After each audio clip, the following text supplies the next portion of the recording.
മക്കളെ, നമ്മുടെ Kerala MBBS BDS അഡ്മിഷൻസിനേക്ക് വേണ്ടിയിട്ടുള്ള പ്രൊവിഷണൽ അലോട്ട്മെന്റ് വന്നിട്ടുണ്ടായിരുന്നു. പലരും അതിനനുസരിച്ച് കോളേജുകൾ എവിടെയൊക്കെ കിട്ടും എന്നുള്ളതൊക്കെ മനസ്സിലാക്കി. കഴിഞ്ഞ വർഷത്തിനേക്കാളും കാറ്റഗറി കാര്യങ്ങളിലൊക്കെ തന്നെ കുറച്ചും കൂടെ താഴ്ന്ന റാങ്കുകളിലുള്ള ആളുകൾക്ക് വരെ ഈ വർഷം കിട്ടുന്ന ഒരു കാഴ്ചയൊക്കെ നമ്മൾ ആദ്യമേ ഫസ്റ്റ് അലോട്ട്മെന്റിലേക്ക് കണ്ടു.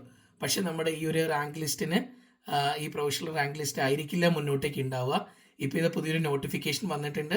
നമ്മുടെ കേരളയിൽ വന്നിട്ട് പുതിയതായിട്ട് വീണ്ടും നിങ്ങൾക്ക് ഓപ്ഷൻ രജിസ്ട്രേഷൻ ചെയ്യാനും അതുപോലെ തന്നെ ഓപ്ഷൻ ഡിലീഷനും അതുപോലെ തന്നെ ബാക്കിയുള്ള പുനഃക്രമീകരണങ്ങളൊക്കെ തന്നെ നടത്താനുള്ള സൗകര്യങ്ങളും കൂടെ ഏർപ്പെടുത്തിക്കൊണ്ട് നമ്മുടെ MCCയുടെ ഉത്തരവ് പ്രകാരം പുതിയ നിങ്ങൾക്ക് എല്ലാവർക്കും അറിയാം, നമ്മളെല്ലാവരും കൺഫ്യൂഷൻ ആയിട്ടുണ്ടായിരുന്നു എന്തുകൊണ്ടാണ് കേരള നേരത്തെ വന്നു, ഓൾ ഇന്ത്യയുടെ ഡേറ്റുകൾ മാറി മാറി പോവാണ്, അങ്ങനെയൊക്കെ തന്നെ. അപ്പോൾ കേരളയുടെ ഓപ്ഷൻ രജിസ്ട്രേഷൻ 9-ാം തീയതി മുതൽ വീണ്ടും നമ്മുടെ ഫസ്റ്റ് അലോട്ട്മെന്റിന് വേണ്ടിയിട്ടുള്ള ഓപ്ഷൻ രജിസ്ട്രേഷൻ ഈ വരുന്ന 9-ാം തീയതി മുതൽ 15-ാം തീയതി വരെ രാത്രി 11:59 വരെ സമയമുണ്ട്. അങ്ങനെ വീണ്ടും നിങ്ങൾക്ക് എന്തെങ്കിലും ഓപ്ഷൻ ആഡ് ചെയ്യുക, ഏതെങ്കിലും ഉള്ളത് ഡിലീറ്റ് ചെയ്യുക, ഓക്കെ, എല്ലാത്തിനും പുനഃക്രമീകരിക്കാനുള്ള സമയം നമ്മുടെ മുന്നിലുണ്ട്. 9-ാം തീയതി മുതൽ ഈ വരാൻ പോകുന്ന 15-ാം തീയതി വരേക്കാണ് സമയം. അത് കഴിഞ്ഞ് 16-ാം തീയതി പ്രൊവിഷണൽ അലോട്ട്മെന്റ് വരികയും ചെയ്യും. ഓക്കെ, അത് കഴിഞ്ഞ് 18-ാം തീയതി ഫൈനൽ അലോട്ട്മെന്റ് വരും. ഇതായിരിക്കും പുതിയ ഷെഡ്യൂള്.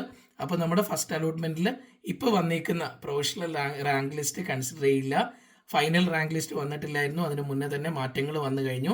അപ്പോൾ ഏകദേശം ഈ ഒരു രീതിയിലൊക്കെ തന്നെയായിരിക്കും മുന്നോട്ട് നമുക്ക് മനസ്സിലാക്കാം. കുറച്ച് പേരെങ്കിലും വിഷമിച്ചിട്ടുണ്ടായിരുന്നു ഓപ്ഷൻ കൊടുത്തതിൽ മിസ്റ്റേക്കുകൾ പറ്റിയ ആളുകളും. ഇന്ന് വന്നേക്കുന്ന ചില കോളുകളിലൂടെ എനിക്കത് മനസ്സിലാക്കാൻ പറ്റിയിട്ടുണ്ട്. ചിലരൊക്കെ ഓപ്ഷൻ കൊടുത്തപ്പോൾ തെറ്റിപ്പോയ ആളുകളുണ്ട്, അവസാനത്തെ ചില കോളേജുകൾ ആഡ് ചെയ്യാൻ പറ്റാതെ പോയവരുണ്ട്.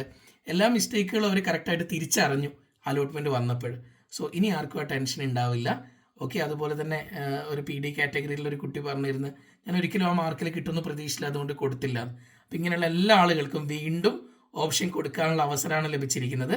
അപ്പോൾ നമുക്കിനി മുന്നോട്ടേക്ക് പോവുകയാണ്. നമ്മുടെ ഈ കാര്യങ്ങളൊക്കെ അലോട്ട്മെൻ്റൊക്കെ വീണ്ടും മുന്നോട്ടേക്ക് പോവുകയാണ്. ഓക്കെ, മാർക്കിൽ ബോർഡർ ലൈനിൽ നിൽക്കുന്ന ആളുകൾ തീരുമാനങ്ങൾ എടുക്കേണ്ട അത്യാവശ്യമാണ്. എത്രയും പെട്ടെന്ന് തന്നെ ഞാൻ ഇന്ന് ഓൾറെഡി ഒരു ബാച്ച് അനൗൺസ് ചെയ്തിരുന്നു.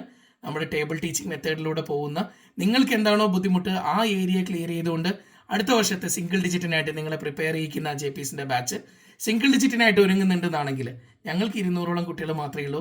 ആ കുട്ടികളിൽ നിന്ന് ഏറ്റവും നല്ല റിസൾട്ട് ഉണ്ടാക്കാൻ JPS മാക്സിമം പരിശ്രമിക്കുന്നുണ്ട്. സോ അതിൻ്റെ പാർട്ടാവാൻ ആഗ്രഹിക്കുന്ന കുട്ടികൾക്ക് 500-നും 525-നും ഇടയിൽ മാർക്ക് കിട്ടിയിരിക്കുന്ന കുട്ടികൾക്ക് ഞങ്ങളുടെ ബാച്ചിലേക്ക് വന്നിട്ട് അഡ്മിഷൻ എടുക്കാം. ഓക്കെ മക്കളെ, ഓക്കെ, താങ്ക്